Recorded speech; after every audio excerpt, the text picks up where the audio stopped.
Kuala Lumpur மாநகர் மன்றத்தின் வாரிய குழு உறுப்பினராக தியாகராஜ் சங்கர நாராயணன் நியமனம் செய்யப்பட்டார்.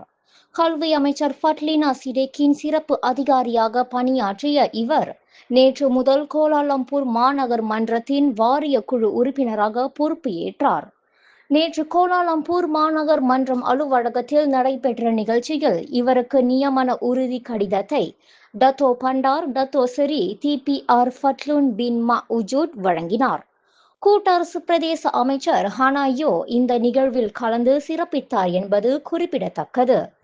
கூட்டரசு பிரதேச அடிலான் கட்சியின் துணை தலைவருமான இவர் லம்பா பத்தாய் தொகுதி அடிலான் தலைவராகவும் இருக்கிறார்.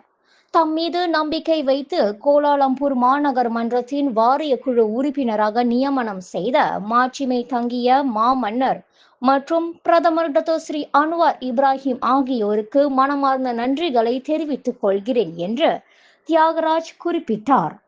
சிறைச்சாலை உளவுத்துறை அதிகாரியாக 17 ஆண்டுகளாக பணியாற்றிய இவர் அரசியலில் காலடி எடுத்து வைத்து சிறந்த முறையில் சேவையாற்றி வருகிறார். கோலாலம்பூர் மாநகர் மன்றத்தின் வாரிய குழு உறுப்பினர் பதவி தமக்கு வழங்கப்பட்டதை எண்ணி பெருமை கொள்கிறேன். மக்களின் குறைகளை கேட்டறிந்து சிறந்த முறையில் அவற்றுக்கு தீர்வு காண கடுமையாக உழைப்பேன் என்று தியாகராஜ் தெரிவித்தார். விலையில் மேலும் செய்திகளை தெரிந்து கொள்ள கீழே இருக்கும் பெல் பட்டனை அழுத்துங்கள்.